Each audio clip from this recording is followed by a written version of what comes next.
기도드립니다. 아멘. 오늘 여러분과 함께 살펴보고 싶은 말씀은 베드로 전서의 말씀입니다. 우리 함께 신약성경 베드로 전서 1장 1절부터 12절까지의 말씀 살펴보도록 하겠습니다. 제가 가진 성경으로 신약성경 377쪽에 있습니다. 베드로 전서 1장 1절부터 12절까지의 말씀입니다. 네, 다 찾으신 줄로 알고 저와 여러분이 한 목소리로 봉독하도록 하겠습니다. 시작. 예수 그리스도의 사도 베드로는 본도, 갈라디아, 갑바도기아, 아시아와 비두니아에 흩어진 나그네, 곧 하나님 아버지의 미리 아심을 따라 성령이 거룩하게 하심으로 순종함과 예수 그리스도의 피뿌림을 얻기 위하여 택하심을 받은 자들에게 편지하노니 은혜와 평강이 너희에게 더욱 많을지어다. 우리 주 예수 그리스도의 아버지 하나님을 찬송하리로다. 그의 많으신 긍휼대로 예수 그리스도를 죽은 자 가운데서 부활하게 하심으로 말미암아 우리를 거듭나게 하사 산 소망이 있게 하시며 썩지 않고 더럽지 않고 쇠하지 아니하는 유업을 있게 하시나니 곧 너희를 위하여 하늘에 간직하신 것이라. 너희는 말세에 나타내기로 예비하신 구원을 얻기 위하여 믿음으로 말미암아 하나님의 능력으로 보호하심을 받았느니라. 그러므로 너희가 이제 여러 가지 시험으로 말미암아 잠깐 근심하게 되지 않을 수 없으나 오히려 크게 기뻐하는도다. 너희의 믿음의 확실함은 불로 연단하여도 없어질 금보다 더 귀하여 예수 그리스도께서 나타나실 때에 칭찬과 영광과 존귀를 얻게 할 것이니라. 예수를 너희가 보지 못하였으나 사랑하는도다. 이제도 보지 못하나 믿고 말할 수 없는 영광의 즐거움으로 기뻐하니 믿음의 결국 곧 영혼의 구원을 받음이라. 이 구원에 대하여는 너희에게 임할 은혜를 예언하던 선지자들이 연구하고 부지런히 살펴서 자기 속에 계신 그리스도의 영이 그 받으실 고난과 후에 받으실 영광을 미리 증언하여 누구를 또는 어떠한 때를 지시하시는지 상고하니라. 이 섬긴 바가 자기를 위한 것이 아니요 너희를 위한 것임이 계시로 알게 되었으니 이것은 하늘로부터 보내신 성령을 힘입어 복음을 전하는 자들로 이제 너희에게 알린 것이요 천사들도 살펴보기를 원하는 것이니라. 아멘. 오늘은 여러분과 함께 하나님의 마음이 우리의 마음이 되어라는 제목을 가지고 하나님의 은혜를 나누고자 합니다. 여러분, 제가 여러분에게 한 가지 질문을 하고 시작하도록 하겠습니다. 베드로 전서는 누가 기록했을까요? 네, 제가 어려운 질문을 드린 게 아닌 것 같은데 베드로 전서는 베드로가 기록을 했습니다. 그런데 베드로 전서가 기록된 시기가 대략 AD 한 60년 정도로 추정하고 있거든요. 예수님이 태어났을 시기가 BC 한 4년 정도 됩니다. 그리고 예수님이 이제 하늘로 올라가셔서 승천하셨을 때가 한 AD 30년 정도 된다고 예상을 합니다. 즉 예수님과 함께 활동하던 제자였던 베드로가 30년이 지난 후에 베드로 전서를 기록하였다. 즉 제가 만약에 베드로가 나이가 예수님과 함께 했을 때 나이가 30이었다면 베드로 전서를 기록했을 때는 한 60살 정도. 즉 잊고 또 익어서 과거의 베드로, 우리가 생각하는 그 이미지 있죠. 성질이 급하고 분노가 엄청나게 많았던 그 베드로, 때로는 주변의 눈치를 많이 보던 베드로가 이제 신앙이 쭉 성장하여서 베드로 전서를 기록할 때쯤 되면 신앙의 어른이 된 상태에서 베드로 전서를 기록했음을 우리는 생각해 볼 수 있습니다. 저는요, 베드로 전서를 읽다 보면은 와, 베드로 대단한 사람이다. 어떻게 이렇게 내용이 어렵고 내용이 많고 깊지라는 생각을 하게 됩니다. 과거 그 베드로를 생각하면 전혀 매치가 되지 않는데 이런 베드로의 모습을 보면 하나님이 살아계시긴 하는구나 이런 생각까지도 들기도 하니까요. 오늘은 이 베드로전서의 메시지를 살펴보면서 우리가 성도가 누리는 유익이 무엇인지, 또한 성도가 복음을 왜 전해야 하는지, 또 어떻게 전해야 하는지, 우리가 새생명 축제를 앞두고 우리가 갖고 있는 귀한 복음, 우리가 전해야 될 복음에 대해 함께 살펴보고자 합니다. 먼저 오늘 1장 1절을 살펴보니까 이렇게 시작을 합니다. 예수 그리스도의 사도 베드로는 본도, 갈라디아, 갑바도기아, 아시아와 비두니아에 흩어진 나그네에서 끊겼어요. 이들에게 편지하노라 라고 하면서 베드로전서가 시작되게 됩니다. 여기에서 우리가 주의 깊게 보아야 될 표현은 흩어진 나그네라는 표현입니다. 왜 이 당시에 사람들이, 예수 그리스도를 믿는 성도들이 흩어졌었는가부터 살펴를 보아야겠죠. 이 당시에 로마에 의해서 그리스도인은 핍박을 당했습니다. 그래서 고향으로 돌아가기도 하였고 믿음을 지켜내기 위해 숨기도 하였으며 때로는 믿음을 저버리고 다시 세상으로 돌아간 사람들도 너무나도 많았습니다. 그런데 이 베드로가 전하고 싶어하는, 이 편지를 전하고 싶어하는 대상은 그렇게 흩어져 있는 곳 가운데 복음을 위해 고군분투하고 있는 사람들에게 쓴 편지다라고 하면서 시작을 하고 있습니다. 그렇다면 우리가 이 흩어져 있는 사람들을 생각해 보면 그들이 어떠한 현실에 처했을까 먼저 한번 고민해 보고 시작해 봅시다. 아마도 주변의 눈치를 엄청나게 봤을 것 같아요. 왜냐하면 누가 신고하면 어쩌지? 역사적 사료를 보면 외부의 사람들이 그리스도인을 신고하는 게 아니라 내부 고발자가 엄청나게 많았다는 기록이 있습니다. 즉 누가 내 동료고, 누가 내 믿음의 파트너고, 누가 복음을 전하는 것에 함께할 수 있는 사람인지 고민하게 됐었다는 것이죠. 이러한 현실 가운데 베드로는 이 편지를 보냄으로써 성도를 위로하고자 했었습니다. 그래서 이 내용 가운데 베드로 전서의 책을 쭉 살펴보면 여러분 어려운 현실 가운데 있는 것 압니다. 그런데 그 가운데에서도 믿음을 지키십시오. 왜냐하면 이유가 있기 때문입니다. 라고 설명을 합니다. 이 이유는 차츰차츰 살펴볼 텐데 우리 한 절 한 절 계속 살펴보면서 말씀을 읽어보도록 하겠습니다. 이 베드로는 나그네라고 설명을 하면서 2절에 나그네를 베드로가 어떻게 생각하고 있는가 나열하고 있습니다. 2절 함께 한 목소리로 읽어보도록 하겠습니다. 시작. 곧 하나님 아버지의 미리 하심을 따라 성령이 거룩하게 하심으로 순종함과 예수 그리스도의 피뿌림을 얻기 위하여 택하심을 받은 자들에게 편지하노니 은혜와 평강이 너희에게 더욱 많을지어다. 아멘. 흩어진 성도들, 흩어진 나그네들을 베드로는 택함 받은 자, 택하심을 받은 자라고 이야기를 하면서 세 가지 근거를 대고 있습니다. 이건 잠시 띄워놔 주세요. 첫 번째로는 하나님의 아버지의 미리 아심을 따라, 하나님 아버지의 미리 아심을 따라, 하나님이 예정하심에 따라 하나님께서는 구원받은 자, 성도들을 미리 아시고 계셨다라고 먼저 이야기를 하고 있고요. 두 번째로는 성령이 거룩하게 하심으로 택하심을 받은 자들이다라고 이야기를 하고 있고, 마지막으로 예수 그리스도의 피뿌림을 얻기 위하여 택하심을 받은 자, 즉 택하심을 받은 자를 베드로가 생각할 때 이 세 가지 관점으로 생각을 하는 거예요. 택하심을 받은 자는 먼저는 하나님의 미리 하심을 따라서 택하심을 받은 자구나. 두 번째는 성령이 거룩하게 하심으로 택하심을 받은 자구나. 세 번째로는 예수 그리스도의 피뿌림을 얻기 위하여 그리고 순종함으로 택하심을 받은 자구나. 이 내용을 하나하나 살펴볼 텐데요. 왜 이걸 살펴보아야 되냐면 우리가 받은 복음이 우리를 성도로 부르신 하나님의 마음이 담겨있기 때문에, 하나님이 성도를 이렇게 보고 계시구나를 발견할 수 있기 때문에 먼저 우리가 받은 복음으로 만들어진 우리의 모습을 살펴보게 되는 것입니다. 먼저 첫 번째입니다. 하나님 아버지 미리 하심을 따라 택하심을 받았다. 이것은 하나님의 예정을 따라서 하나님께서 구원받으신 이를 먼저 알고 계셨다라는 의미를 가지고 있습니다.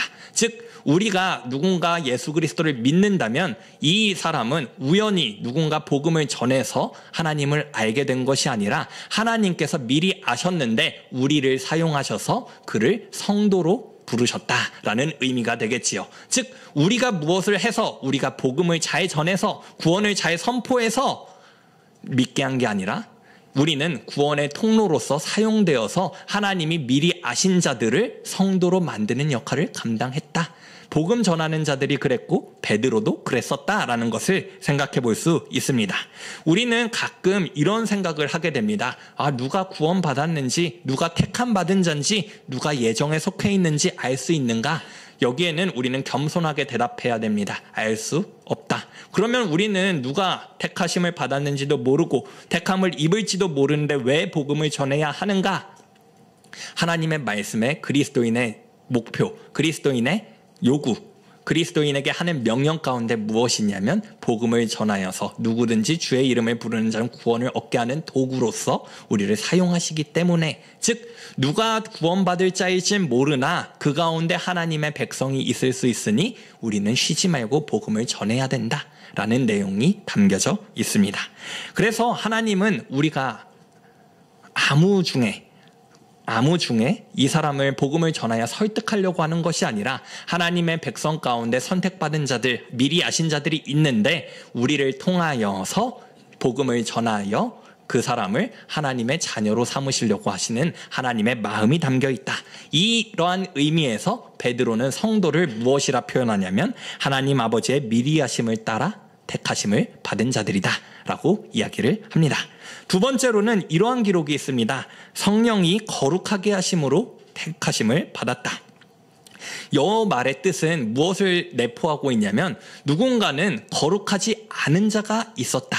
그런데 택함을 받은 성도는 이미 거룩해졌다라는 의미를 가지고 있습니다. 하나님께서는 거룩하지 않은 사람을 부르셔서 거룩하게 만드십니다. 이것이 하나님의 미리 하심에 속해져 있고 택하심 안에 포함되어 있습니다. 즉 우리가 이전의 모습을 생각해 보았을 때 우리는 죄 가운데 거했었고 거룩하지 못한 상태에 놓여 있었습니다. 그런데 성령이 복음을 들은 자에게 그를 거룩하게 하심으로 말미암아서 우리는 하나님의 택하심에 참여하게 되었다. 성도가 되게 되었다라고 이야기를 하는 것이죠. 출애굽기의 백성들을 보면 이 이해가 조금 더 쉬워질 것 같습니다. 출애굽한 백성들, 이들은 출애굽해서 이제 가나안 땅으로 향해 나아가게 됩니다. 하나님께서 출애굽기에서 그들에게 무엇이라 말씀하시냐? 너희는 거룩한 백성, 제사장 나라가 되게 할 거야. 그런데 이스라엘 백성의 모습을 보니까 그들이 거룩해 보였습니까? 그들이 하나님 보기에 합당한 사람이었습니까? 아니었습니다. 끊임없이 하나님을 원망했고요. 때로는 다시 애굽으로 돌아가려고 했던 그들을 하나님께서는 너네는 거룩한 백성으로 삼을 거야 라고 말해준 하나님의 선언이 있었기 때문에 그들이 이스라엘 백성 하나님의 자녀가 된 것이지요. 즉 우리의 모습이 어떠하게 변하기 이전에 하나님께서는 성령을 보내셔서 우리를 거룩하게 하셨다. 복음을 들은 자들에게 라는 것을 생각해 볼 수 있게 되는 것이지요.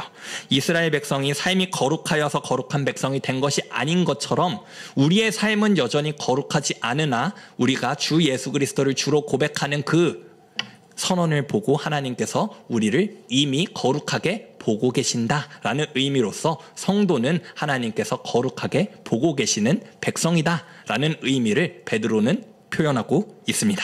세 번째입니다.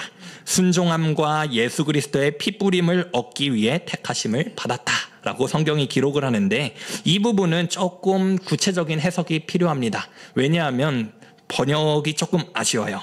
순종함과 예수 그리스도의 피뿌림 안에 그것을 얻기 위하여 택하심을 받았다라고 하면 조금 더 이해가 쉬울 텐데 이 모티브는 어디에서 나오냐면 출애굽기 24장 7절부터 8절에서 나오는 이미지를 가져와서 베드로가 설명을 하고 있습니다.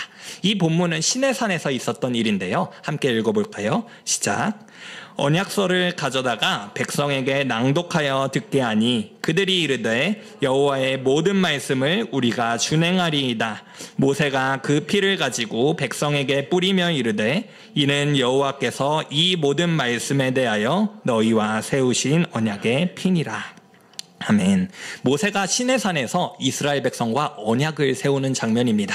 하나님의 말씀이 선포되고요. 언약서를 가져다가 백성에게 하나님의 말씀을 낭독하였습니다. 백성의 반응이 어떠하였습니까? 저는 이 말씀을 따라 준행하겠습니다. 순종하겠습니다. 라는 고백이 있었고, 이 고백이 있은 이후에 모세가 그 피를 가지고 백성에게 뿌리며, 이는 여호와께서 이 모든 말씀에 대하여 너희에게 세우신 언약의 피다 라고 이야기를 하십니다. 무슨 의미냐면 이 이미지를 예수 그리스도에게 대입하여서 이제 누군가 여러분에게 복음을 전합니다. 그러면 여러분이 이 복음이 하나님의 말씀입니다. 저는 이 말씀을 따르길 원합니다. 라고 했을 때 하나님께서 예수 그리스도의 피를 여러분에게 적용시키고 하나님과의 화평의 관계로 만들어 가신다라는 의미입니다. 즉 우리가 말씀에 담겨있는 복음에 담겨있는 그 말씀을 순종하고 준행함으로써 우리는 예수 그리스도의 피뿌림에 참여하여 언약의 관계에 체결되게 되는 것이지요. 이 내용을 살펴보았던 이유는 우리가 받은 구원, 우리가 하나님께서 우리를 성도로 어떻게 바라보고 있는지의 내용을 먼저 한번 살펴보았습니다. 이 내용을 살펴본 이유는 우리가 복음을 전한다면 그들에게도 여러분은 이러한 유익이 있습니다. 하나님께서 여러분이 구원받은 자라면 여러분이 이 구원의 초청에 응하면 이렇게 보실 것입니다. 이전의 삶은 거룩하지 못하였지만 거룩하게 보실 것이고 또한 예수님의 피뿌림을 통하여 화평의 관계를 회복하여서 이제는 하나님의 원수가 아니라 하나님의 자녀로 여러분을 대할 것입니다. 우리가 받은 유익이자 우리의 복음의 메시지를 들을 자들의 유익입니다. 그리고 이제 뒤의 내용을 살펴보도록 하겠습니다. 3절부터 베드로는 이러한 내용을 촉구합니다. 우리 같이 하나님을 찬송하십시다. 우리 주 예수 그리스도의 아버지 하나님을 찬송하리로다. 그의 많으신 긍휼대로 예수 그리스도를 죽은 자 가운데서 부활하게 하심으로 말미암아 우리를 거듭나게 하셨기 때문입니다. 그것으로 우리에게 산소망이 있게 하시고 썩지 않고 더럽지 않고 쇠하지 아니하는 유업을 있게 하시나니 곧 너희를 위하여 하늘에 간직한 것이라. 베드로는 이 성도들에게 같이 찬송합시다 하고 독려합니다. 그러면서 찬송의 이유를 두 가지를 말하는데요. 첫 번째는 우리를 산 소망을 가지게 하기 위하여 거듭나게 하셨다. 두 번째는 썩어지지 않고 더럽지 않고 쇠하지 않는 유업을 상속하게 하기 위하여 거듭나게 하셨기 때문이다. 다른 말로 요약해보면 하나님께서 우리를 거듭나게 하셨기 때문에 우리는 하나님을 찬송할 수밖에 없습니다 라고 합니다. 첫 번째, 우리에게 산 소망을 가지게 하기 위하여라는 뜻은 누군가는 죽은 소망을 가지고 살아간다는 의미입니다. 죽은 소망은 무엇입니까? 베드로가 성경에서 쭉 이야기하고 있는 것은 이 세상의 끝이 찾아왔을 때 사라지는 소망들입니다. 예를 들면 현대를 살아가는 우리들에게는 로또 같은 소망이 있겠죠. 우리가 로또 당첨을 간절히 원합니다. 하지만 우리가 죽으면 그 소망은 끊어지게 됩니다. 우리가 아파트 청약을 원합니다. 하지만 그것도 우리가 죽으면 끝나게 됩니다. 명예도 마찬가지고요. 언젠가 죽음이란 지점 가운데 끊어질 소망이 아니라 죽음, 사단의 공격에도 끊어지지 않을 그러한 소망을 우리에게 갖게 하셨다. 이것은 뒤의 내용을 살펴보면 영원한 부활 생명이자 꺼지지 않는 생명, 부활 생명이 영생을 우리에게 말하고 있는 것입니다. 그래서 하나님께서 우리에게 영생을 허락하셨기 때문에 우리는 하나님을 찬송할 수 있다. 두 번째, 썩어지지 않고 더럽지 않고 쇠하지 않는 유업을 상속하게 하기 위해 거듭나게 하셨다라고 이야기하면서 썩어지지 않고 또 더럽지 않고 쇠하지 않는 유업, 이 세상의 모든 것들은 시간이 지나면 쇠해지는데 변하지 않는 유업으로 하나님께서 허락하신 것이 있습니다. 성도에게. 그것은 무엇이냐면 영원한 하나님 나라, 우리가 입을 부활체, 그리고 사라지지 않는 기쁨 등 이제는 더 이상 낙심하지 않는 그러한 것들을 하나님께서 거듭나게 하셔서 우리에게 허락하신다라는 것이죠. 우리가 성도로서 가질 수 있는 유익입니다. 하나는 산 소망, 영생을 향한 그 희망, 그리고 하나님 나라, 입을 부활체, 그리고 영원히 찾아올 평안. 이것들이 하나님께서 우리에게 주실 그러한 것들이기 때문에 베드로는 성도여 함께 찬송합시다 라고 이야기를 하죠. 그런데 또 내용을 쭉 살펴보니까 이렇게 베드로는 현실을 진단합니다. 6절인데요. 그러므로 너희가 이제 여러 가지 시험으로 말미암아 잠깐 근심하게 되지 않을 수 없으나 오히려 크게 기뻐합니다 라고 이야기를 합니다. 그래, 이러한 소망을 가지고 하나님을 찬송하는 것이 마땅한데 우리의 현실을 살펴보니 어떠한 상황이냐면 여러 가지 시험으로 말미암아 우리가 근심하게 되는 상황에 놓여 있다. 물론 그 앞에 잠깐이라고 하지만 베드로는 처음부터 끝까지 영혼과 시간을 비교하고 있기 때문에 잠깐이란 것은 우리가 살 동안에 고난을 겪고 있다라는 의미를 가지고 있습니다. 이 근심의 상태의 배경은 앞서 설명했습니다. 그리스도인은 핍박을 받고 있고 고난을 받고 있고 끊임없이 그리스도인의 정체성을 가지고 살아가기도 어려운 시대 가운데 믿음을 지키며 살아가니 여러분이 시험으로 말미암아 근심하게 되는 것 우리는 이해하고 있습니다. 그리고 사람들은 왜 우리를 이렇게 힘들게 합니까? 그것은 죽은 소망으로 비롯된 욕망과 핍박 등이 그리스도인을 향하기 때문입니다. 너희들은 어떻게 우리가 안정된 로마 제국을 가지고 있는데 너네 그리스도를 말하면서 그렇게 살 수 있냐? 우리는 그걸 인정하지 못하겠다 하면서 그리스도인들을 핍박하고 때로는 다른 방법들로 그리스도인을 끊임없이 핍박하게 됩니다. 그런데 여기에서 말 끝나게 되면은 그렇기 때문에 우리는 현실에서 고난만 받아야겠구나로 생각할 수 있는데 말을 덧붙입니다. 우리에게 그럼에도 불구하고 기뻐하십시오 라는 말을 덧붙이면서 5절에 이유를 써놨습니다. 5절에 너희는 말세에 나타내기로 예비하신 구원을 얻기 위하여 믿음으로 말미암아 하나님의 능력으로 보호하심을 받았기 때문이다 라고 하면서 이야기를 합니다. 여러분, 근심이 여러분에게 찾아옵니다. 그런데 여러분은 기뻐해야 됩니다. 왜냐하면 예비하신 구원을 얻기 위해서 하나님이 능력으로 보호하시고 계시기 때문입니다. 즉 하나님의 보호가 이미 성도들에게는 끊임없이 임하고 있다라는 것을 생각해 볼 수 있지요. 그리고 이것이 언제까지 보호합니까? 구원을 얻을 때까지. 누구에게? 믿음을 가진 자들에게. 그러면 우리는 여기에서 한 부분을 또 생각해 볼 수 있죠. 성도들이 받는 하나님의 보호하심을 입는 것, 하나님이 성도를 어떻게 보호하시냐라는 고민을 해봐야죠. 왜냐하면 근심을 가진 사람들이 있는데 하나님이 보호하시는 게 그 근심거리를 해결해 주시는 방법으로 보호하시는 것이 아니라는 것을 미루어 생각해 볼 수 있으니까요. 하나님께서 보호하시는 방법은 성경의 내용을 미루어 볼 때 자신이 가지고 있는 믿음에서 떨어져 나가지 않게 하시는 방법입니다.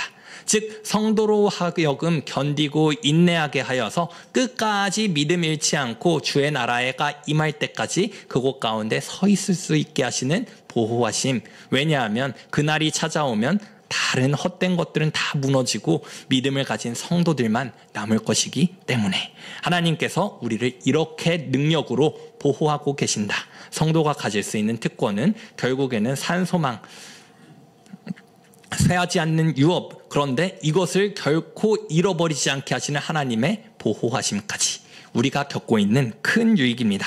그리고 이제 7절에는 이런 말을 덧붙이는데요. 이것은 너희의 믿음의 확실함은 불로 연단하여도 없어질 금보다 더 귀하여 예수 그리스도에 나타나실 때에 칭찬과 영광과 존귀를 얻게 할 것이니라.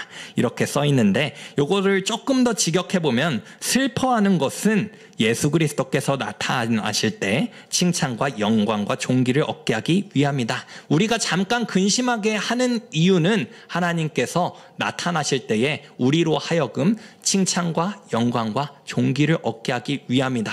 왜냐하면 이것이 금과 같이 금을 재련하는 방법처럼 우리는 시험을 통하여서 근심하게 함을 통하여서 우리의 믿음을 단련하고 확실하게 하시기 때문이다 라고 성경이 이야기를 합니다.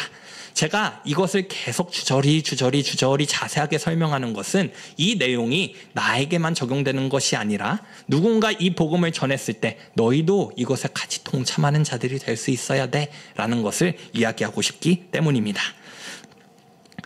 다음 살펴봅시다. 무엇이냐면 이제는 베드로가 8절부터는 보고 있는 흩어져 있는 성도들의 모습을 나타냅니다.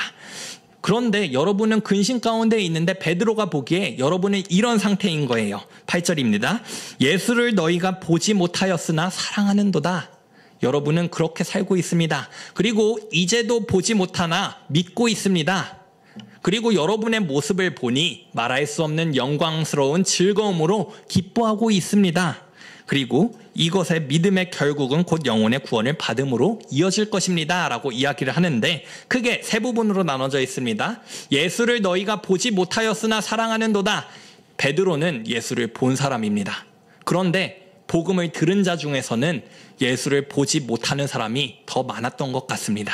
왜냐하면 예수님이 직접 계신다는 사실을 보았던 사람, 부활하심을 본 사람은 소수였고 복음을 들은 사람은 많았기 때문입니다. 그런데 여러분은 보지 않고도 예수님을 사랑하기 때문에 여러분은 정말 칭찬받을 만합니다. 두 번째로는 이제도 보지 못하나 믿고 있습니다. 이것은 우리가 생각해 볼까요? 우리가 지금 이제 예수님을 볼 수 있는 방법이 무엇이 있습니까? 예수님이 아마 재림하시면 볼 수 있게 되겠죠. 그런데 여러분은 재림하시지 않은 예수님을 지금 보지 못하고 있으나 예수님이 아직 재림을 하지 않으셨기 때문에 예수님을 보지 못하나 믿고 있습니다. 여러분의 믿음 대단합니다. 그리고 여러분의 모습을 보니 말할 수 없는 영광스러움으로 즐거워하는 모습을 보입니다. 여러분이 이렇게 살아가는 것이 마땅합니다 라고 이야기를 하면서 그 뒤에 한 절의 단서를 붙입니다. 믿음의 결국 곧 영혼의 구원을 받음이라. 더 자세하게 설명을 하면 이렇게 살아가는 여러분은 믿음의 끝, 믿음의 마지막 종점, 영혼의 구원을 받을 사람들입니다 라고 이야기를 하는 것이죠. 이 구절을 미루어 볼 때 우리는 한 가지를 생각해 볼 수 있습니다. 우리는 믿음 생활을 하면서 도대체 언제까지 믿음 생활을 해야 되나 라는 질문이 생길 수 있습니다. 그런데 성경에서 분명히 말하는 것은 믿음에는 종점, 결국 끝지점이 있다는 것입니다. 이 믿음이 더 이상 없어도 될 때가 있다라는 것이죠. 없어도 된다라는 것은 믿음을 가지지 않아야 될 때가 아니라 이제는 예수님을 직접 목도할 때가, 하나님의 은혜가 모은 사람들이 알 수 있을 그때가 되면 믿지 않아도 눈으로 볼 것이기 때문에 믿음이 더 이상 필요하지 않을 때가 찾아올 것인데, 그때가 언제냐면 우리가 영혼의 구원을 받을 예수 그리스도께서 재림할 하나님께서 이 땅 가운데 나라를 완성하실 그날입니다. 그렇기 때문에 이렇게 살아가는 여러분은 마지막 종점에서 얻게 될 영혼의 구원을 이미 받은 사람들입니다 라고 성경이 기록을 합니다. 그렇다면 베드로는 이 사람들에게 진짜 하고 싶은 메시지가 무엇일까 고민을 해봤을 때, 여러분 가진 복음을 잃지 마시고 여러분의 복음의 유익을 생각하면서 이 시련 가운데, 어려운 세상 가운데 그것을 지켜나가십시오 라는 메시지가 1차적으로 전달이 되겠지요. 그런데 베드로는 이 메시지에서 메시지를 종결시키지 않습니다. 10절부터 12절까지에 나타난 말씀인데, 우리에게 이 구원 복음이 어떻게 오게 되었는가를 한 번 더 기록을 하면서 이 복음이 우리에게만 머무는 것이 아니라 우리에게 온 경로를 생각해보고 전해야 될 이유까지도 설명하게 됩니다. 10절 11절인데요. 함께 읽어보도록 하겠습니다. 시작. 이 구원에 대하여는 너희에게 임할 은혜를 예언하던 선지자들이 연구하고 부지런히 살펴서 자기 속에 계신 그리스도의 영이 그 받으실 고난과 후에 받으실 영광을 미리 증언하여 누구를 또는 어떠한 때를 지시하시는지 상고하니라. 아멘. 우리에게 이 복음이 전해지기까지 여러 가지 일이 있었는데, 첫 번째로는 과거에 선지자들이 연구하고 부지런히 살펴서 자기 속에 계신 그리스도의 영이 그 받으실 고난과 후에 받으실 영광을 미리 증언하게 하였고, 그 선지자가 누구를 또는 어떠한 때를 지시하는지 고민하게 하셨다라고 이야기를 합니다. 더 쉽게 말하면 선지자들은 그리스도로, 메시아로 오시기로 하신 분이 누구인지, 어느 때에 오시는지 엄청나게 자세하게 연구를 하였다가 1번이고요. 그 연구한 선지자들에게 하나님께서 역사하셔서 그리스도의 영이 선지자들에게 그리스도가 받을 고난과 후에 받으실 영광을 미리 증언하여 선지자는 어떤 일이 펼쳐질지 알게 하셨다라고 이야기를 합니다. 그런데 12절에 이어서 보니 이렇게 하나님의 말씀을 연구하고 전한 것이 선지자들에겐 자기를 위한 것이 아니었다라고 성경이 기록을 하고 있습니다. 그들은 이 메시아를 희미하게 보고 있었고 자기 때에 일어날 일이 아니란 것 또한 성령님의 증언을 통해 알고 있었습니다. 그리고 이것은 자신을 위함이 아니라 복음을 받아들일 우리를 위한 것이었다라는 것을 생각해 볼 수 있습니다. 하나님께서는 복음을 전하여 구원에 초청하는 이들을 위해 하나님께서 구원하기로 준비하셨으나 아직 복음을 접하지 못한 이들을 위해 과거에는 선지자를 통하여 이것을 예언하게 하셨고 현대에는 복음 전도자들을 통하여 이것을 깨닫게 하셨다라는 것을 성경이 기록을 하고 있습니다.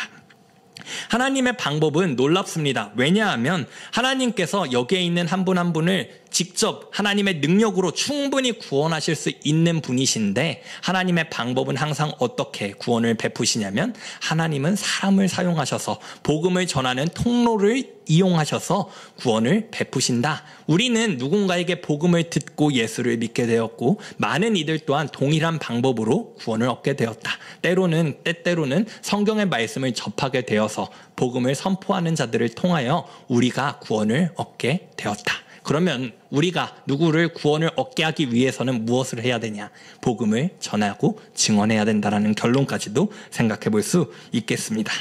그래서 우리가 이 메시지를 지금 1장 1절부터 12절까지를 간단하게 살펴봤는데 우리는 이 생각을 해보아야 됩니다. 우리가 구원을 어떻게 입게 되었는가라고 했을 때 하나님께서 말씀을 통하여 때로는 선지자를 통하여 때로는 복음을 전하는 자들로 통해서 우리에게 복음을 통해 구원을 얻게 하셨습니다. 그런데 하나님은 우리가 구원을 얻었음에서 그치기를 원하시지 않으십니다. 사도행전 1장 8절 우리가 잘 아는 말씀인데요. 이렇게 기록되어 있죠. 오직 성령이 너희에게 임하시면 너희가 권능을 받고 온 예루살렘과 유대와 사마리아와 땅끝까지 이르러 내 증인이 되리라 하니라. 예수님이 승천하시기 전에 성령님이 임하시면 그리스도인에게 있어야 될 일에 대해서 말씀하십니다. 그리고 그것은 내 증인이 되게 하시는 것입니다. 역사를 걸쳐 현대를 살아가는 우리들에게도 동일하게 적용됩니다. 왜냐하면 예수님이 지금도 보좌 우편에 계셔서 우리 말씀 가운데 깨닫게 하여 주시고 우리에게도 복음을 전하는 것을 요구하고 계시기 때문입니다. 여기에서 만약에 구원을 받은 사람들이 계시다면 이것은 부정할 수 없는 사실일 것입니다. 여러분은 성령님이 내주하시는 분이십니다. 그러면 우리는 이어서 생각해 볼 수 있죠. 우리 안에 구원으로 말미암아 성령님이 내주하고 계신다면 우리는 온 유대와 사마리아와 땅끝까지 기회가 닿는 대로 힘이 닿는 대로 무엇을 해야 된다? 복음을 증거해야 된다. 성도 중에는 하나님의 영이 함께 하시지 않는 사람이 하나도 없기 때문입니다. 그리고 우리는 이것도 생각해 보길 원합니다. 흔들리지 않는 유업, 흔들리지 않고 빼앗기지 않는 산 소망, 이것을 우리만 가지길 원하는가? 이럴 수는 있어요. 여러분 만약에 이것이 우리의 돈처럼 제가 여 앞에 있는 길 목사님에게 복음을 전하면 제 복음이 사라져요. 그러면은 이걸 전해야 되나 말아야 되나 머뭇머뭇 거릴 수 있습니다. 하지만 하나님께서는 하나님의 복음이 온 열방에 퍼지길 원하시는 분이시고 하나님이 가진 것은 이미 무한하시기 때문에 우리가 복음을 계속 전하여 한들 또 복음을 겪게 되고 복음을 접하여 구원을 받은 자들이 많다고 한들 천국에 집이 없다나 이런 것은 없을 일이기 때문에 우리는 끊임없이 복음을 전할 수 있게 되겠지요. 그리고 우리가 겪는 이 산소망, 변하지 않는 유업이 우리에게 얼마나 큰 것인지 알게 된다면 그리고 이걸 나누어줘도 아무 무리가 없다는 것을 생각해 본다면 이것은 기꺼이 전해야 된다라는 당위성까지도 발견할 수 있게 되겠지요. 우리 12절 한번 끝에를 살펴보길 원하는데요. 이렇게 기록이 되어 있습니다. 이 섬긴 바가 자기를 위한 것이 아니요 너희를 위한 것임이 계시로 알게 되었으니 이것은 하늘로부터 보내신 성령을 힘입어 복음을 전하는 자들로 이제 너희에게 알린 것인데 끝에 무엇이라 단서가 달려있냐면 이것을 천사들도 살펴보기를 원한다라고 기록이 되어 있습니다. 무슨 말이냐면 이 산소망, 헤어지 않는 유업 이것 천사들도 탐내고 있는 것입니다. 그들은 복음을 통하여 이렇게 얻게 되는 그것에 관심을 기울이고 있다라고 성경이 이야기를 합니다. 왜냐하면 천사들은 구원을 경험할 수 없기 때문입니다.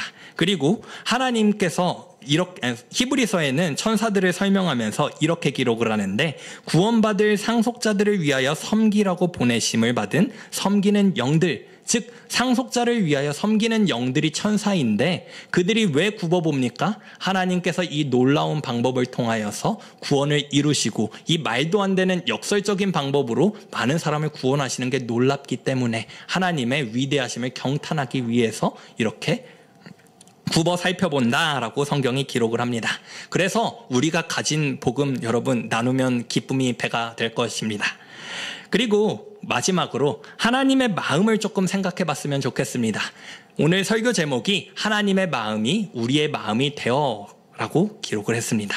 하나님께서는 성경에서 역사를 통해 쭉 살펴보면 알 수 있다시피 예수 그리스도가 구원받은 이들에게 하나도 빠짐없이 전해지기를 원하셨다라는 것을 생각해 볼 수 있습니다. 과거로부터는 선지자를 통해 예언했었고요. 신약 시대를 살아가는 백성들에게는 복음 전하는 자들을 통해 제시를 하셨었고 지금 현대를 살아가는 우리들, 지금 신앙생활한 우리들에게도 복음을 전하는 자들, 때로는 교회, 때로는 삶의 현장의 자리에서 복음이 전하여져서 하나님께서 예비하신 백성들이 그 복음을 듣고 하나님께로 돌아오는 것을 너무나도 원하시고 계신다라는 사실을 우리는 말씀을 통해 생각해 볼 수 있습니다. 복음 전도자를 통하여 하나님이 미리 하신 그 계획을 이루어 가시는 것입니다. 그렇다면 복음을 전달할 수 있는 방법 무엇이 있겠습니까? 마지막으로 고린도전서 3장 6절을 통해서 원리를 발견하고 싶습니다. 사도 바울의 언급입니다. 나는 심었고 아볼로는 물을 주었으되 오직 하나님께서 자라나게 하셨나니 그런즉 심는 이나 물 주는 이는 아무것도 아니로되 오직 자라게 하시는 이는 하나님뿐이니라. 심는 이와 물 주는 이는 한 가지이나 각각 자기가 일한 대로 자기의 상을 받으리라. 누구는 복음을 전하는 때 물 주는 방법으로 복음을 전할 수 있습니다. 아볼로는 회당에서 가르치는 역할로 복음을 전했습니다. 사도 바울은 복음을 심겨질 수 있도록 회중들 앞에서 선포하는 역할로 말씀을 전했습니다. 이러한 역할도 감당할 수 있습니다. 고린도전서 12장에 보면 성도의 각각의 역할이 모두 다 동일하지 않다. 누구는 눈의 역할을 하고 누구는 손의 역할을 하고 누구는 발의 역할을 한다. 그런데 사람 몸에 눈만 수백 개 달려있으면 그게 사람이라 할 수 있겠느냐? 온전한 지체가 아니다라고 이야기하면서 우리가 복음 전하는 역할도 각각의 은사에 따라 할 수 있음을 성경이 기록을 하고 있습니다. 모두가 동일한 역할이 아니라 각자의 모습을 따라 복음을 전해지는 통로로 사용한다. 왜냐하면 끝내 자라나게 하시는 이가 하나님이시기 때문에 우리는 복음을 전하면 그것을 통하여 하나님이 부르시고 그 성도가 하나님의 주권 아래서 자라나게 되기 때문이다 라고 성경이 기록을 합니다. 3장 9절은 이렇게 기록되어 있습니다. 그렇기 때문에 우리는 하나님의 동역자들이요 너희는 하나님의 밭이요 하나님의 집이니라. 여기서 집은 건물 아니고 가족, 하나님의 가족이다. 복음을 전할 때 사용되는 그러한 의미입니다. 오늘 여러분과 베드로전서 1장의 말씀을 통해 성도가 어떠한 존재인지, 하나님이 성도를 어떻게 바라보고 계신지, 또한 성도가 누리는 유익이 무엇인지, 또한 하나님께서 성도로 하여금 어떠한 역할을 감당하게 하시는지 생각해 보았습니다. 저는 여러분이 일상 가운데서 또한 삶의 처한 자리자리 가운데에서 여러분을 통해 하나님의 복음이 흘러나가기를 소망합니다. 이것은 의도적으로 흘려보내야 됩니다. 말하지 않는데 누가 복음을 들을 수 있겠습니까?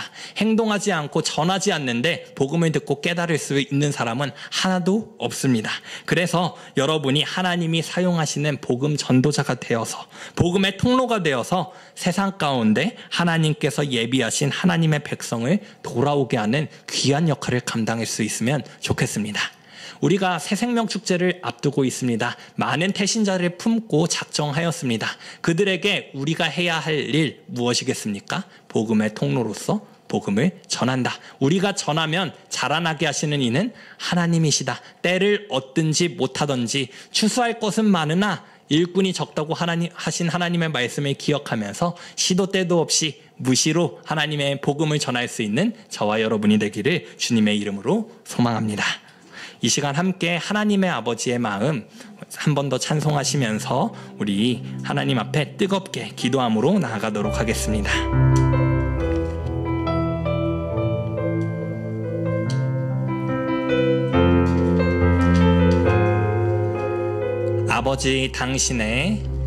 아버지 당신의 마음이 있는 곳에 나의 마음이 있기를 원해요. 아버지 당신의 눈물이 고인 곳에 나의 눈물이 고이길 원해요. 아버지 당신이 바라보는 영혼에게 나의 두 눈이 향하길 원해요.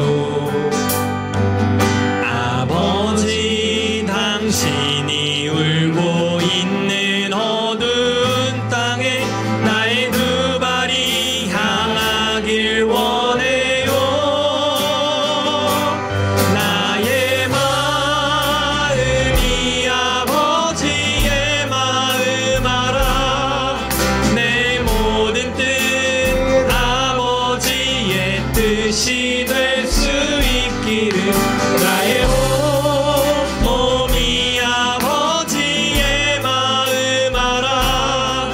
내 모든 삶 당신의 삶들. 나의 마음이 아버지의 마음 알아. 나의 마음이 아버지의 마음 알아. 내 모든 뜻 아버지의 뜻이 될 수 있기를.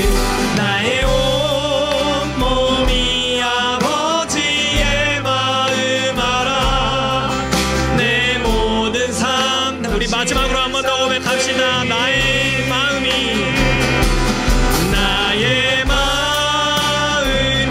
아버지의 마음 알아.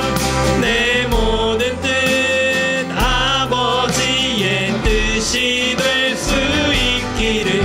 나의 온 몸이 아버지의 마음 알아. 내 모든 삶 당신의 삶 되기를. 우리 이 시간 한 가지 기도 제목 놓고 기도하길 소망합니다.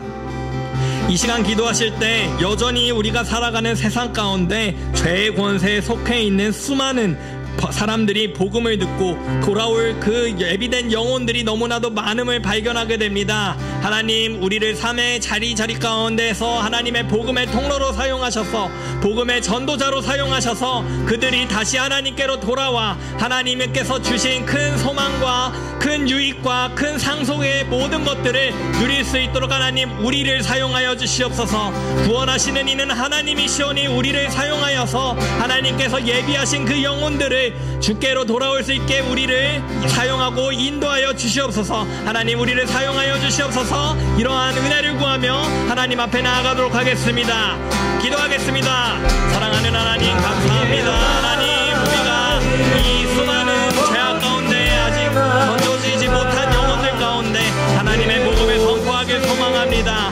하나님께서 큰 역사로 큰 구원을 우리에게 베푸셨으니 우리가 그 구원에 참여한 자로서 이제 하나님의 명령에 따라 하나님의 복음을 전하길 소망합니다. 하나님, 구원은 하나님께 속해 있는 것이니 하나님 우리를 사용하여 주시옵소서. 또한 이 복음의 영광을 혼자만 누리는 것이 아니라 하나님께서 주신 큰 산 소망과 큰 상속물들을 우리만 누리는 것이 아니라 하나님께서 예비하신 영혼들과 나눌 수 있도록 도와주시고 하나님, 추수할 때는 많으나 추수할 것은 많으나 예고는 적다고 말씀하신 그 말씀을 의지하면서 우리가 그 일꾼으로 헌신하게 싸우니 하나님 우리를 사용하여 주시옵소서. 우리의 일상의 각자리 가운데 복음의 은연에 쓰이도록 도와주시고 우리의 모습으로 말미암아 하나님의 복음의 역사를 나타낼 수 있도록 하나님께서 은혜를 베풀어 주시옵소서. 계속해서 하나님, 우리가 더욱더 하나님을 의지하길 소망합니다. 하나님께서는 전능하셔서 이루시지 못할 일이 전혀 없사오니 하나님께서 나의 온 몸이 아버지의 마음 알아. 내 모든 삶 당신의 삶 되기를. 나의 마음이 아버지의 마음 알아. 내 모든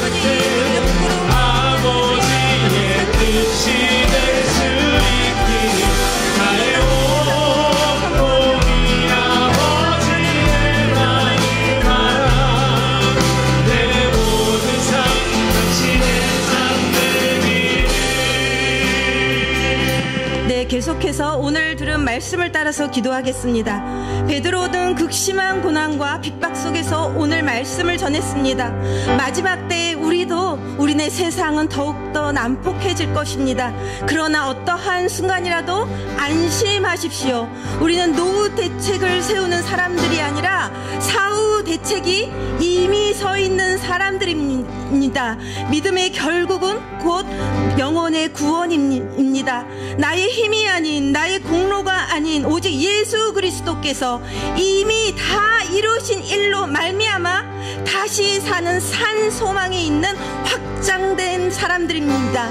그러니 담대하십시오. 그래서 바울도 말하기를 후에 우리가 받을 영광에 대하여 죽은 자의 부활이 이와 같다고 말씀하셨습니다. 우리는 겨우 썩어질 것을 심었는데 썩지 아니할 것으로 다시 살아난다 하네요. 우리는 형편없는 욕된 것으로 심었는데 우리 주님께서 영광스러운 것으로 다시 살아나게 하신대요. 우리는 정말 하잘것없는 약한 것으로 심었는데 강한 것으로 다시 살아나는 것이 우리의 부활이라 합니다. 이 우리의 부활은 이렇게 자랑스럽고 소중하고 기쁜 것입니다. 정말 기대되지 않습니까? 완전히 수지 맞는 예금 아닙니까? 이 세상 어디에도 이런 것은 없습니다. 욕심을 부르자는 것이 아니라 사람이 할 수 있는 일이 아니라는 것입니다. 따라서 이 구원은 우리가 할 수 있는 것이 아닙니다. 나의 수고와 열심과 공로로 할 수 있는 것이 아니라 하나님께서 하십니다. 하나님께서 이미 행하신 것입니다. 하나님 아버지 구원이 하나님께 속해 있는 것이라 하셨으니 나의 공로로 이루는 것이 아니라 하나님이 사용하시는 정결한 도구 되어 하나님께서 사용하시는 아버지 그런 주님 사용하시는 편한 도구가 될 수 있도록 하나님 아버지 우리를 사용하여 주옵소서. 우리를 하나님께 정결한 축복의 통로로 올려드리오니 주님 받아주시옵소서. 하나님 일하여 주시옵소서. 기도하겠습니다. 하나님 아버지 하나님 행하여 주옵소서. 아버지 구원은 우리가 하는 것이 아니라 하나님께서 이미 행하신 것이라 말씀하셨습니다. 구원은 어려운 것이 아니라 아버지 우리는 겨우 아버지 썩을 것을 심는데 우리는 정말 헛된 것으로 아버지 욕된 것으로 아버지 작은 정성을 바치는데 주님께서 영광스러운 것으로 강한 것으로 썩지 않은 것으로 아버지 보여준 것이 우리의 구원이라 말씀하셨습니다. 이것이 우리의 산 소망입니다. 하나님께서 우리를 위해 행하신 것입니다. 하나님 그러므로 아버지 우리가 이것을 부끄러워하지 아니하며 아버지 주님과 함께 나아갈 때 하나님 아버지 우리를 통해서 하나님 하실 일을 기대합니다. 시작하는 기도할 뿐이니 하나님 아버지 우리 신령을 아름다운 복음하시게 해주세요. 아버지 이 복음을 위하여 따라서 아버지 우리를 통해 30배 60배 100배 100배가 되게 하시고 아버지 그것이 땅에 떨어져 싸울 때 어느 날 아버지 이 말씀 하나님 이 말씀을 알겠습니다. 오직 하나님께서 오직 하나님의 기뻐하신 뜻을 따라 그럼 우리가 부럽하는 것 우리가 살아가는 삶의 자리가 믿음의 씨앗이 펴지는 자리가 될 수 있도록 하나님 말씀의 씨앗을 따라가는 자리가 될 수 있도록 행하여 주옵소서. 아버지 행하여 아버지 주님의 아버지 일을 박수와 주시옵소서. 아버지 주께서 하신 일을 아버지 우리에게 보여주옵소서. 아버지 우리가 준비한 하나님 아버지 오셔서 아버지 주님의 내 마른 곳 거룩해지도록 새같이 찾게 하소서. 내 모든 것 주께 드리 나의 구주 나의 자 이제 우리 다시 아버지 우리가 복음의 결국을 들었으니 아버지 주님의 약속을 들은 자 마땅히 아버지 이렇게 고백했으면 좋겠습니다. 하나님의 명령이기 때문에 우리가 복음을 전하는 것이 아닙니다.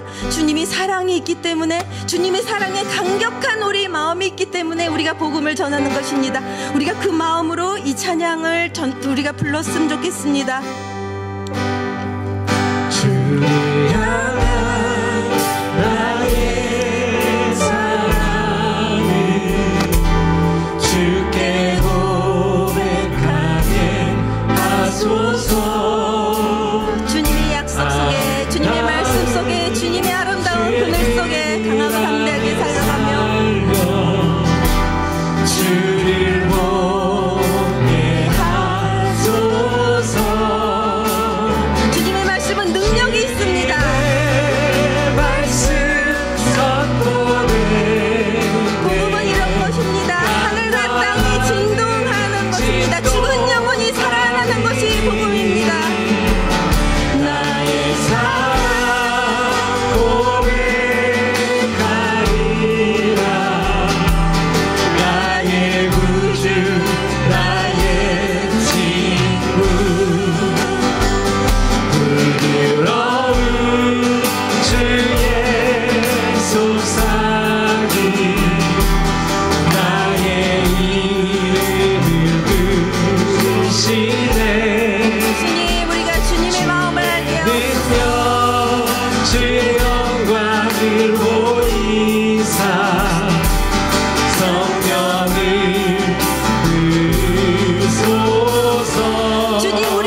주께 드리리 나의 구주 나의 친구 주님이 하신 것처럼 우리도 온 마음으로 달려갑니다. 주를 바라며 나의 사랑 고백하리라 나를 향한 주님의 그 크신 사랑 주님 마음 알기 원합니다. 알기 원해 주의 은혜로 용서하시고 나를 자녀 삼아 주셨네 나의 사랑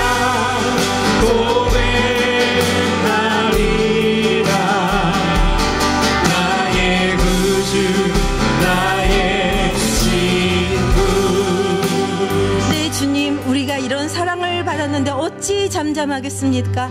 이 좋은 복음을 주님께서 우리에게 맡겨주셨는데 우리가 어찌 잠잠하겠습니까? 아버지, 먼저 우리가 이 복음을 전하려고 새벽 축제를 아버지 우리가 준비했습니다. 하나님, 이곳에 자정하셔서 우리에게 새 힘을 주시옵시고 우리가 억지로 하는 것이 아니라 주님의 기쁨으로, 주님의 전사로, 하늘 주님의 말씀을 맡은 자로 아버지 나아갈 수 있도록 우리에게 새 힘을 공급하여 주옵소서. 먼저 복음을 맡은 우리를 위해 기도했으면 좋겠습니다. 주님, 천사도 흠모하는 구원의 사명을 주의 충성된 교회 공동체에게 맡기셨으니 감사와 기쁨과 사랑으로 충성되게 하옵소서. 우리가 예수의 이름을 부끄러워하지 않도록 주의 사랑으로 담대케 하옵소서. 그리고 새 생명 축제를 위한 기도하겠습니다. 사면 띄워주세요. 네, 이 앞에 기도 제목이 나와 있습니다. 우리 교회를 향해 주신 이 성중에 내 백성이 많으님이라 하나님의 말씀을 깨닫고 경험하는 시간 되게 하여 주옵소서. 새생명 축제 당일 환경과 상황들을 주관하여 주셔서 태신자들이 오기에 불편함이 없게 하여 주옵소서. 새생명 축제를 준비하는 손길 가운데 손의 공교함과 마음의 순전함을 허락하여 주셔서 하나님께서 기뻐 받으시는 하나님 나라 축제가 되게 하여 주옵소서. 담임 목사님과 준비하는 모든 분들에게 영혼의 강건함을 허락하여 주옵소서. 우리 이렇게 다 같이 주여 한번 외치고 같이 기도하겠습니다. 주여! 하나님 아버지,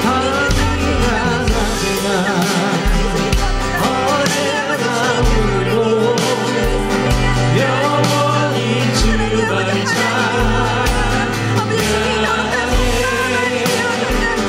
괴롭고 슬플 때 낭만하여 넘어져도 언제나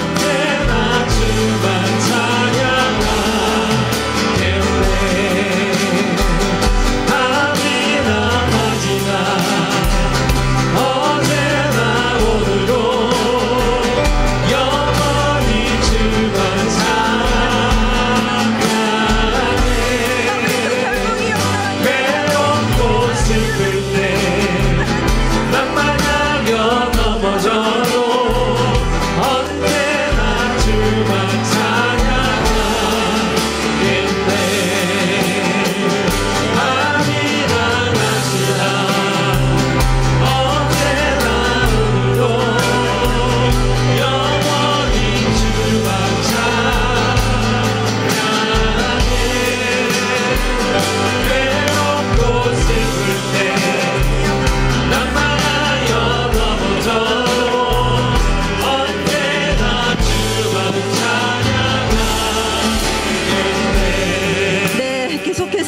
태신자를 위한 기도 제목을 나누겠습니다. 자, 자, 시간이 없어서요. 제가 읽지 않고요. 저 여러분들이 직접 하나님께 올려드리는 기도로 기도 올려드리겠습니다. 주여 한번 외치고 우리 앞에 있는 기도 제목 참고하셔서 마음의 소원 따라 기도하시기 바랍니다. 다 같이 외치겠습니다. 주여 하나님, 우리 태신자를 위해서 기도합니다. 우리 조상과 부모나 세상의 소망을 붙잡는 시간 되게 하여 세상을 사랑하사 독생자를 하나님의 아버지 외롭고 슬플 때 낙망하여 넘어져도 언제나 주만 찬양하겠네. 밤이 나가지만 어제나 오늘도 영원히 주만 찬양해.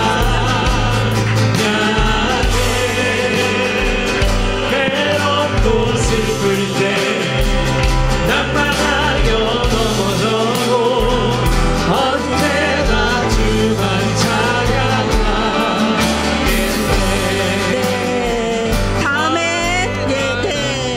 다음에는 우리 태신자 명단을 놓고 기도하겠습니다. 우리 저희가 작정한 아버지 81분이 아버지 태신자 명단입니다.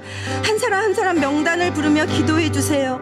우리가 오랫동안 기다리고 있는 우리의 사랑하는 가족이며 동료이며 이웃입니다. 아버지께서 소중한 81명의 태신자를 작정하게 하시니 감사합니다. 구원은 주께 속하였고 믿음은 하나님의 선물이라 하셨사오니 우리 소중한 사람들에게 믿음의 선물을 내려 주시옵소서. 바랄 수 없는 중에 바라는 것이 믿음이라 하셨으니 우리 더욱더 간구합니다.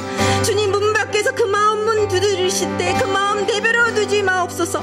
없는 것을 있는 것 같이 부르시는 하나님의 능력으로 그 마음 새롭게 하사 부드러운 마음, 옥토와 같은 마음으로 새롭게 하시고 복음이 심겨진 자리에 믿음의 씨앗, 소망의 씨앗, 사랑의 씨앗이 자라나게 하옵소서. 우리 81명의 태신자 이름을 부르며 기도하도록 하겠습니다. 하나님 아버지, 우리 아버지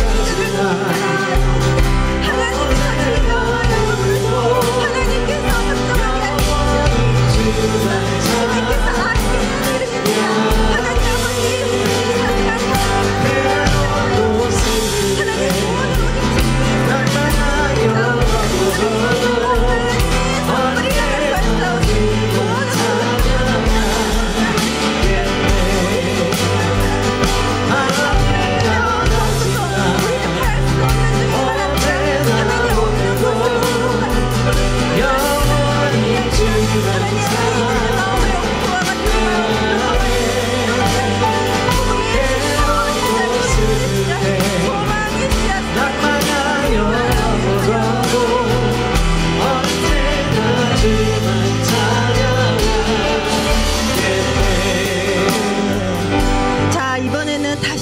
구원을 말씀을 전하시는 우리 담임 목사님과 또 개별적으로 복음을 전한 전도부를 위해 기도해 주세요. 하나님께서 지명하여 부르신 복음의 군사들입니다. 우리가 전하는 복음은 어떤 견고한 진도 무너뜨리는 하나님의 능력이라 하셨으니 모든 이론과 하나님 아는 것을 대적하여 높아진 것을 다 무너뜨리고 모든 생각을 사로잡아 그리스도에게 복종하게 하옵소서.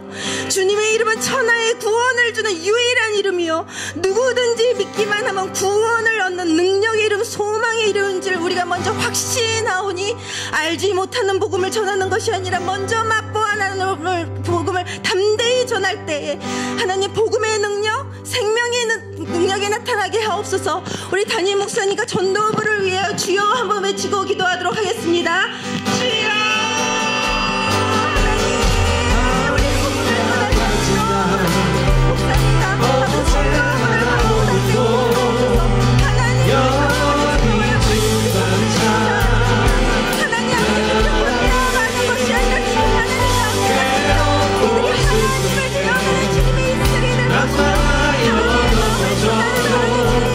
언제나 주만 찬양하네.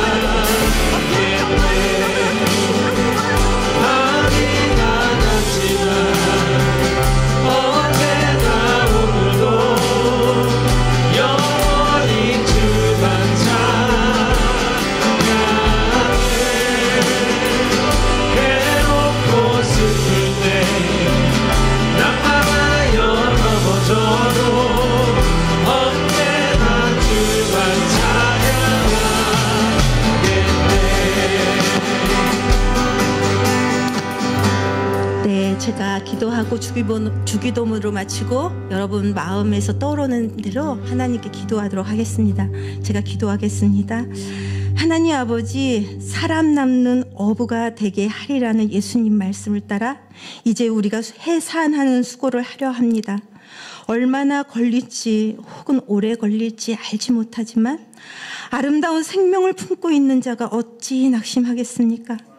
주님이 죽기까지 사랑하신 한 영혼, 그 생명의 무게를 우리가 알게 하시고 오늘도 오래 참으시는 하나님의 마음을 알아 낙심치 않고 충성되게 복음의 씨앗, 말씀의 씨앗, 눈물의 씨앗을 뿌리는 우리가 되게 하옵소서. 눈물을 흘리며 씨를 뿌리는 자는 반드시 기쁨으로 거두리로라 말씀하셨사오니 결코 떠나지도 아니하고 버리지도 아니하고 포기하지 않는 주님이 함께한다 말씀하셨사오니 우리도 포기하지 않고 올해에도 또 내년에도 또 그 다음에도 우리가 같은 이름을 붙잡고 하나님의 마음으로 끝까지 기도하려 복음의 열매를 거두는 우리가 될 수 있도록 하나님 도와주옵소서. 그리하실 주님 믿고 감사드리며 우리의 기도를 들으시고 우리 기도보다 더 하실 하나님을 기대하며 예수님 이름으로 기도합니다. 네, 주기도문으로 예배 마치겠습니다. 하늘에 계신 우리 아버지여, 이름이 거룩히 여김을 받으시오며 나라가 임하옵시며 뜻이 하늘에서 이루어진 것 같이 땅에서도 이루어지이다. 오늘 우리에게 일용할 양식을 주옵시고 우리가 우리에게 죄 지은 자를 사하여 준 것 같이 우리 죄를 사하여 주옵시고 우리를 시험에 들게 하지 마옵시고 다만 악에서 구하옵소서. 대개 권세와 영광이 아버지께 영원히 있사옵나이다. 아멘.